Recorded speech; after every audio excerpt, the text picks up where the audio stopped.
আসসালামু আলাইকুম রহমতুল্লাহি ওয়া সম্মানিত দর্শক, অতি সম্প্রতি ভারতের প্রধানমন্ত্রী মিস্টার নরেন্দ্র মোদী তিনি আমেরিকা সফর করেছেন এবং একই সঙ্গে তিনি ফ্রান্সও সফর করেছেন। দুটো সফরের বহুমুখী তাৎপর্যতা রয়েছে। প্রথম তাৎপর্যতা হলো তিনি ফ্রান্সে গিয়েছেন, ফ্রান্সের সঙ্গে সাম্প্রতিক সময় ভারতের ব্যবসা বাণিজ্য যেভাবে বৃদ্ধি পেয়েছে, একইভাবে যিনি এখন ফ্রান্সের প্রেসিডেন্ট রয়েছেন ইমানুয়েল ম্যাক্রো, তিনি মিস্টার নরেন্দ্র মোদীর অত্যন্ত ঘনিষ্ঠ বন্ধু এবং তাকে ফ্রান্সের যে প্রেসিডেন্টের বাসভবন এলিসি প্রাসাদ, সেখানে নরেন্দ্র মোদীকে যে ঐতিহাসিক সংবর্ধনা দিয়েছে, সেই সংবর্ধনার ইতিহাস নিকট অতীতে নেই।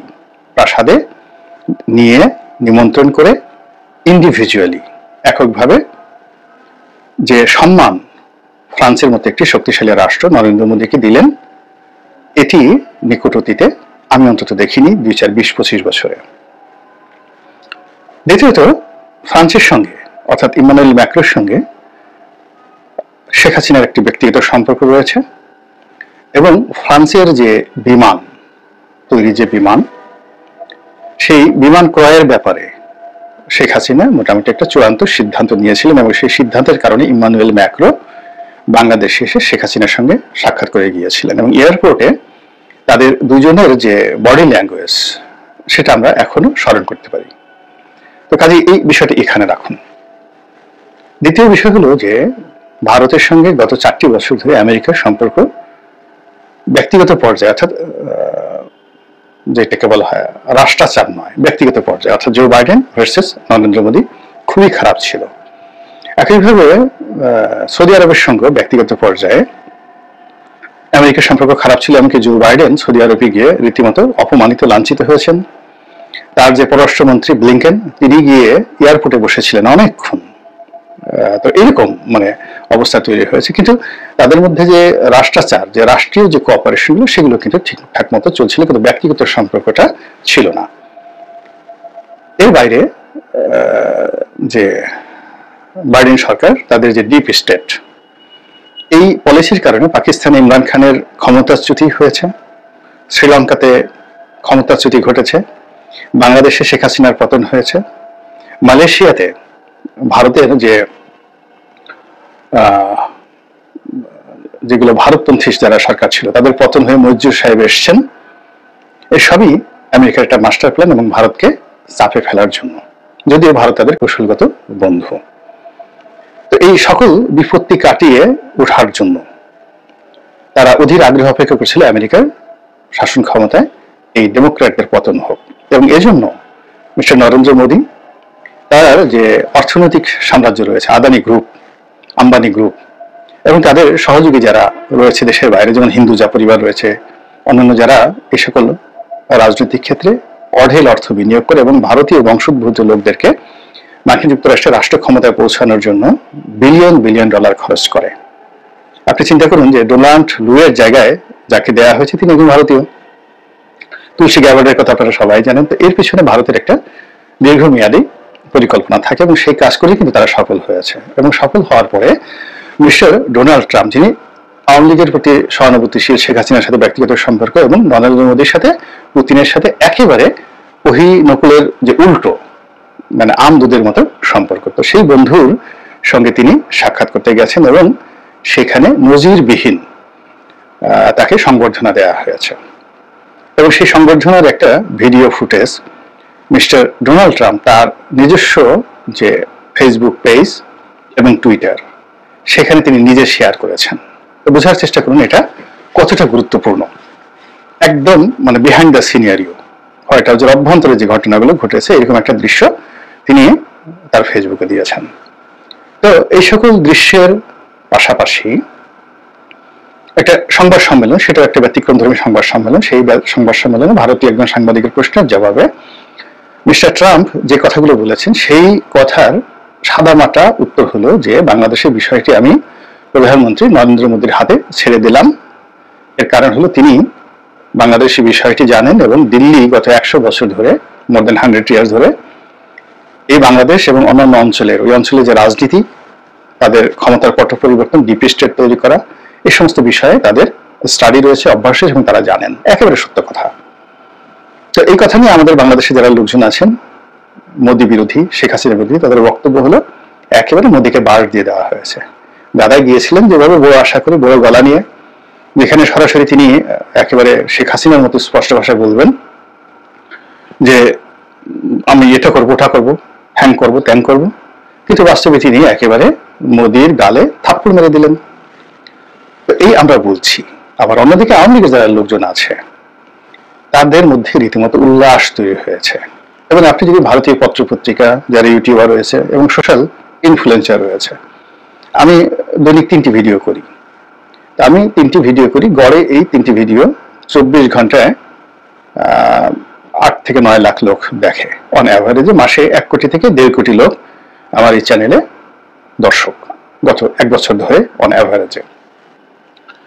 কিন্তু যেখানে মাসে আমার 1 কোটি থেকে 1.5 কোটি, ভারতের এরকম অনেক জনপ্রিয় ইউটিউবার রয়েছেন যাদের এক একটা ভিডিওতে 1 মিলিয়ন ভিউ হয়। তো তারা যখন কোন একটা কন্টেন্ট তৈরি করেন, সেটা গ্লোবালি ইংরেজিতে অনুদিত হয়, বিভিন্ন ভাষায় যায় এবং বিশ্বের ক্ষমতার যে সকল কেন্দ্র রয়েছে সেখানে অটোমেটিক চলে যায়। তো সেই সকল জায়গাতে রীতিমতো খুশির বন্যা বয়ে যাচ্ছে এবং তারা তথ্য এবং প্রমাণ সহকারে যেভাবে বলার চেষ্টা করছেন যে এই বৈঠকের মাধ্যমে আওয়ামী লীগের ক্ষমতা আসার এই লক্ষণ ফুটে উঠেছে এবং ডক্টর মোহাম্মদ ইউনূসের জন্য আগামী দিনগুলো কিভাবে করুণ পরিণতি বয়ে নিয়ে আসবে, এই সকল বিষয়ে তারা যে প্রচারণা চালাচ্ছে, সে তুলনায় ডক্টর মোহাম্মদ ইউনূসের পক্ষের লোক বা বাংলাদেশ সরকারের পক্ষের লোক যারা বিবৃতি দিচ্ছেন বা কথাবার্তা বলছেন, তাদের দর্শক, তাদের অবস্থা এবং তাদের বক্তব্যের যে গ্রহণযোগ্যতা আন্তর্জাতিক অঙ্গনে বলতে গেলে শূন্য। এখন আমার বক্তব্য কয়জন শুনেন আমি বলতে পারবো না, বা এই বক্তব্যের যে কোয়ালিটিটা, এটা ট্রেন্ডিং হয় ইউটিউবের মাধ্যমে, সেটা ইউটিউব কিভাবে এটাকে ট্রেন্ড করছে এটা ইউটিউব বলতে পারবে। কিন্তু ধরুন বাংলাদেশের অনেক ইউটিউবার রয়েছে যখন আমার চেয়ে 100 গুণ তাদের যাকে বলা হয় ভিউ হয়। আমি একটা কন্টেন্ট যদি 1 লাখ হয়, তাদের হয়ে যায় 10 লাখ। আমি যদি মাসে 3টা ভিডিও, দৈনিক 3টা ভিডিও করি, তারা ওইভাবে 3টা ভিডিও করলে তাদের 30 লাখ হয়ে যায়। তো কিন্তু ইউটিউব ট্রেন্ডিং এ দেখা গেল যে তাদের যে কন্টেন্ট, সেই কন্টেন্টের যে ভ্যালু, এটি যাকে বলা হয় আমার চাইতে 100 গুণ নিম্ন পর্যায়ের। অনেকে বিজ্ঞাপনই দেয় না। এবং এই ট্রেন্ডিং এর ফলে কি হচ্ছে, যে সকল কৌশলগত জায়গাতে এই অটোমেটিক্যালি স্বয়ংক্রিয়ভাবে ইউটিউবের ভিডিওগুলো সিদ্ধান্ত গ্রহণ করার ক্ষেত্রে জাতিসংঘ থেকে শুরু করে বিশ্বের সকল জায়গাতে, সেই সকল জায়গাতে যেভাবে চলে যায় অটোমেটিক স্বয়ংক্রিয়ভাবে, সেইভাবে ওই যে যাদের প্রচুর ভিউ হয় তাদের কন্টেন্টগুলো কিন্তু যায় না। অনেক ধর্মপ্রচারক আছেন যারা একটা স্ট্যাটাস দিলে মুহূর্তের মধ্যে 4 লাখ 5 লাখ লাইক হয়ে যায় 1 ঘন্টা 1.5 ঘন্টাতে, কিন্তু ফেসবুকের ট্রেন্ডিং এ তারা ওই গুরুত্বপূর্ণ জায়গাতে পড়ে না। আবার দেখা গেল যে একজন গুরুত্বপূর্ণ ব্যক্তি যিনি একটা ফেসবুকে স্ট্যাটাস দিলে সেই সারাদিন বসে 100টা লাইক আসে, কিন্তু সেই লাইকটি ট্রেন্ডিং এর কারণে, ইউটিউবের ট্রেন্ডিং এর কারণে, ফেসবুকের ট্রেন্ডিং এর কারণে মুহূর্তের মধ্যে সেটা হোয়াইট হাউসে কিন্তু চলে যায়। আমি নিজে এখানে অবাক হয়ে গেলাম যে আমার যে দর্শক এবং আমার যে রেভিনিউ এখান থেকে আসে, তার বেশিরভাগ আসে ইসরায়েল থেকে। এখন আমি নিজে অবাক হয়ে যাই যে ইসরায়েলের লোকজন আমার কথা কিভাবে শুনে, কেন শুনে, তারা বাংলাদেশের ব্যাপারে ইন্টারেস্ট কেন? এর মূল ব্যাপার হলো যে ওখানে যে সার্চ ইঞ্জিনগুলো রয়েছে, যারা এগুলো রেকর্ড করে, পর্যালোচনা করে, সেখানে 24 আওয়ার মানে 24 ঘন্টা দেখা গেল বাংলাদেশের যাদের কন্টেন্টকে তারা কপি করে এবং সেগুলোকে নিয়ে তারা বিচার বিশ্লেষণ করে, তাদের মধ্যে হয়তো আমার ভিডিও আছে। আদারওয়াইজ এই যে আমার এই বক্তব্যগুলো, তারা মানে ওখান থেকে আমার কেন রেভিনিউ আসবে, ইসরায়েল থেকে কেন রেভিনিউ আসবে, হাইয়েস্ট রেভিনিউ। তারপর দ্বিতীয় আমার রেভিনিউ আসে আমেরিকা থেকে রেভিনিউ আসে।